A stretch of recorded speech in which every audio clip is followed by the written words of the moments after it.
بچوں آج ہم کریں گے محاورہ کی تعریف۔ محاورہ کی تعریف۔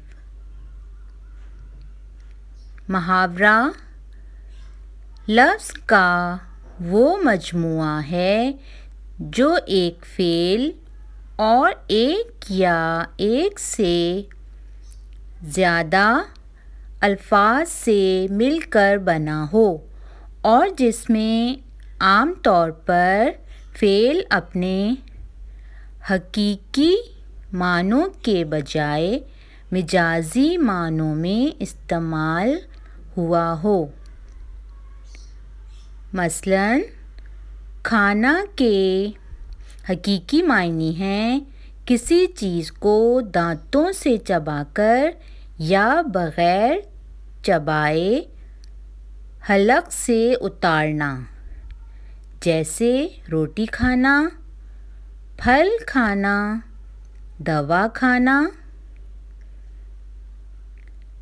ان میں سے کوئی بھی محاورہ نہیں ہے کیونکہ ان سب مثالوں میں کھانا اپنے حقیقی معنوں میں استعمال ہوا ہے، لیکن اگر کہا جائے کہ غم کھانا، قسم کھانا، دھوکہ کھانا، ٹھوکر کھانا تو یہ سب محاورے ہیں۔ محاورہ اگر سلیقے سے اور صحیح موقع پر استعمال کیا جائے تو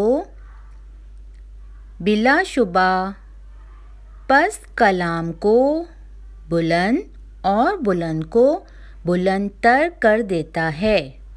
اردو زبان کا دامن محاورات سے مالا مال ہے اور اردو زبان میں مہارت حاصل کرنے کے لیے محاورات کے معنی اور ان کا استعمال جاننا بہت ضروری ہے۔ بچوں یہ ہم نے محاورے کی تعریف کی ہے ابھی، مجھے امید ہے آپ کی سمجھ میں آ گئی ہوگی۔ اب کچھ الفاظ ہیں، ان کو ہم جملوں میں استعمال کریں گے۔ یہ کچھ محاورے ہیں، یہ محاورے لکھے ہوئے ہیں، ان کے معنی بھی ساتھ ہیں تاکہ آپ کو جملے بنانے میں آسانی ہو۔ ٹھیک ہے، یہ میں نے معنی کے ساتھ جملے بنائے ہیں۔ پہلا ہے آسمان ٹوٹ پڑنا۔ اس کے معنی ہیں بڑی مصیبت آنا، ناگہانی حادثہ پیش آنا۔ اب اس کو جملے میں استعمال کریں گے محاورے کو۔ پاکستان قائم ہوتے ہی بھارت کے مسلمانوں پر گویا آسمان ٹوٹ پڑا۔ نمبر 2 ہے جلتی پر تیل ڈالنا۔ اس کا مطلب ہے فساد پھیلانا، لڑائی ختم کرنے کے بجائے بڑھانا۔ اس کو ہم اب جملے میں استعمال کریں گے۔ دو لوگوں میں لڑائی ہو جائے تو جلتی پر تیل ڈالنے کے بجائے صلح و صفائی کرانا زیادہ بہتر ہے۔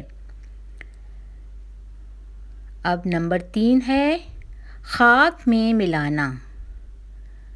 اس کا مطلب ہے ضائع کرنا، مار ڈالنا، تباہ و برباد کرنا۔ اس کا جملہ بنائیں گے۔ مسلمانوں کو چاہیے کہ یہودیوں کے عزائم خاک میں ملا دیں۔ نمبر 4 ہے مٹھی گرم کرنا۔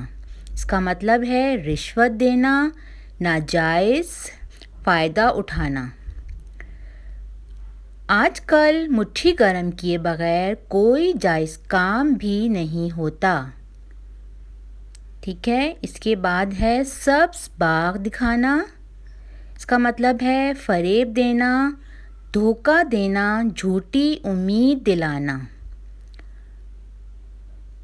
بعض لوگ سبز باغ دکھا کر لوٹ لیتے ہیں، اس لیے ان سے دور ہی رہنا چاہیے۔ اب ہے ناک کٹوانا، اس کا مطلب ہے رسوا ہونا، بدنام ہو جانا، چرچا ہو جانا۔ عزت کے معاملے میں ذرا سی بھی بے احتیاطی ناک کٹوانے کا سبب بنتی ہے۔ آخر میں ہے پیٹھ دکھانا۔ پیٹھ دکھانے کا مطلب ہے فرار ہونا، میدان سے بھاگنا۔ جملے میں استعمال کریں گے، ہماری بہادر فوج میدان جنگ میں پیٹھ دکھانا جانتی ہی نہیں ہے۔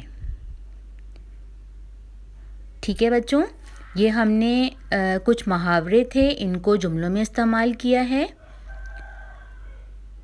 اور اس کے یہ معنی ہیں اور یہ جملے۔ مجھے امید ہے کہ محاورے کی تعریف آپ کے اچھے سے سمجھ میں آ گئی۔